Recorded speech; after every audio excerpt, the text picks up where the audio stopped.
Hi everyone, I'm Eric, And I'm and Christopher. we're Grow For Me 5B. Today we're going to talk all about our Limelight Hydrangea Hedge.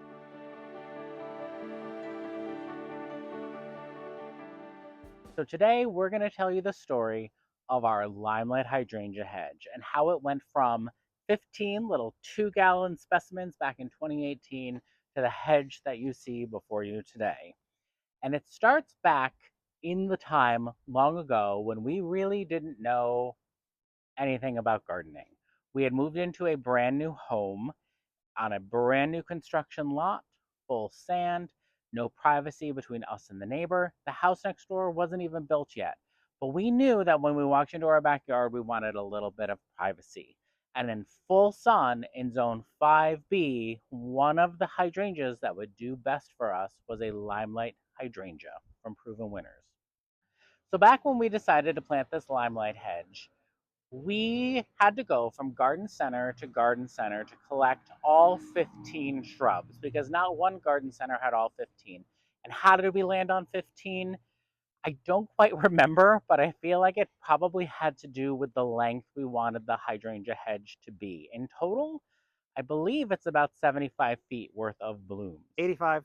85 feet worth of blooms.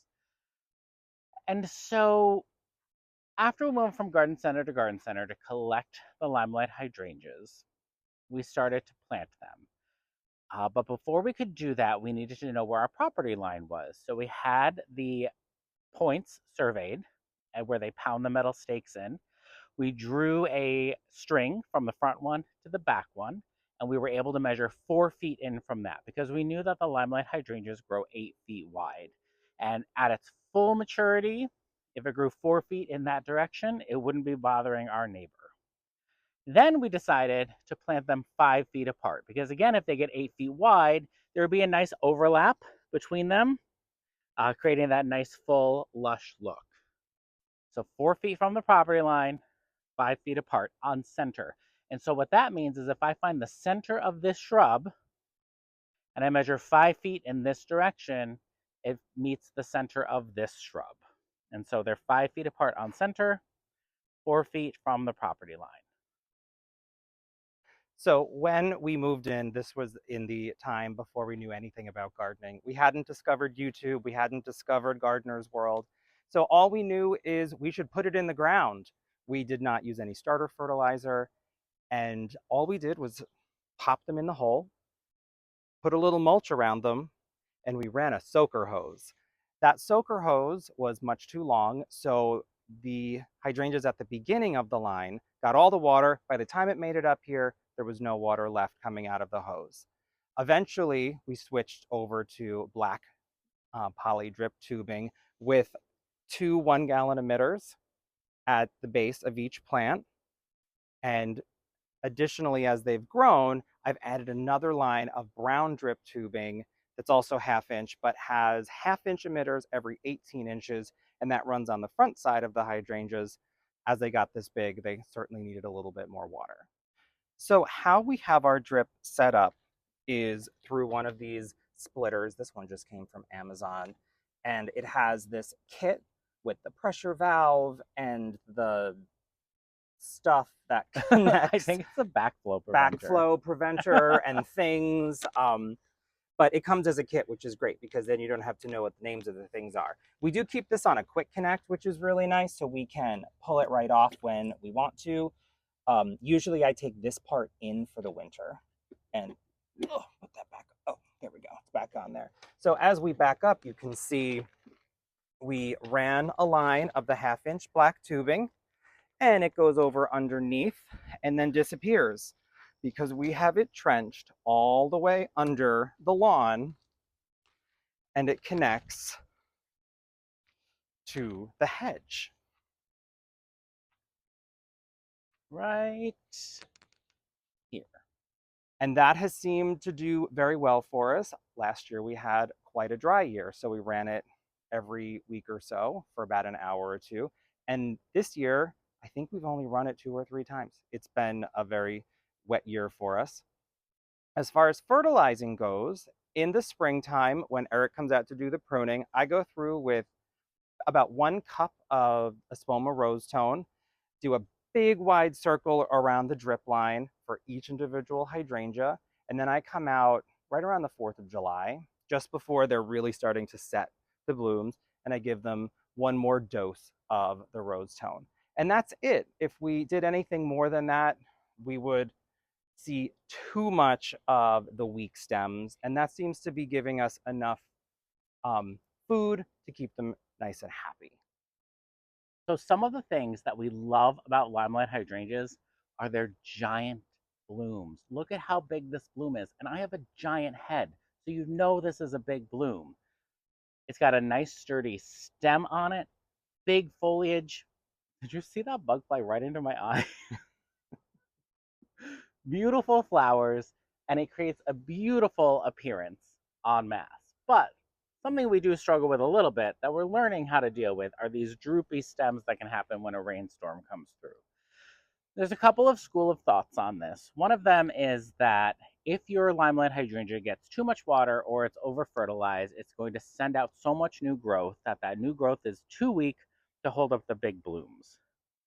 The other school of thought is that your limelight might produce weak floppy stems if you prune it back too hard, and that hard prune will force the plant to send out lots of new fresh growth, and that new fresh growth isn't strong enough to hold up these big blooms. So we're learning as the years go by how much is too much pruning. The rule of thumb for approval winners, they say to prune it back by about a third each year to create a nice strong woody base for the big blooms. Sometimes we go a little bit harder just as over the last few years because we have wanted to maintain that uniform shape. This year we're going to prune it back much less. If you pan in, Christopher, you can see here that there's been a little bit of a broken branch from a strong bloom. That's okay. We'll just take that right off. But in here you can see the difference in the wood. Can you tell that texture difference of this like old wood that's not, it's got a textured, and then it changes color kind of. This is all new growth this year. If you can believe it, I mean, how many feet would you say that is, Christopher? That I'm 4 feet at 4 feet, least. probably.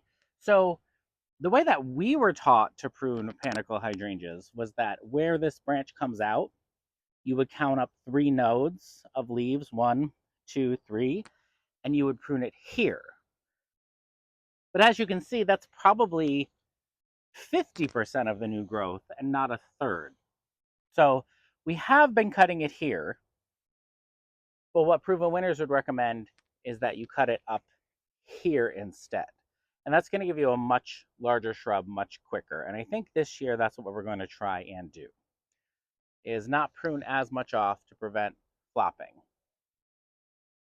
The other thing that we struggle with limelights this year are a little bit of mite damage. And Christopher's going to go into the mite damage later in the video in more detail. So in March of 2021, our fence was installed. The installers did a fantastic job not damaging any of the hydrangeas. I think one of the best tips that we have for planting a hydrangea hedge, do it after the fence was installed. It was a little bit backwards the way that we did it, but I think we did a great job in terms of using a string to get them lined up. They're almost exactly straight against the fence. When we first had the fence installed, we thought we should do landscape fabric behind the hydrangeas to keep down on weeds. There was a little bit of grass pressure coming from the other lawn. And unfortunately, we did not realize that landscape fabric comes in different grades, and we had chosen grade awful. It didn't work. The grass came right up through it. It tore in 2 seconds. So it's pretty much pushed towards the back. And because the hydrangeas are so dense now, we do not have the grass pressure because there's no light back there. Below them, every year, we mulch with compost. Right now, it's a little bit messy because we've got lovely hydrangea blooms landing on there, but we switched from bark mulch to compost to keep enriching our soil.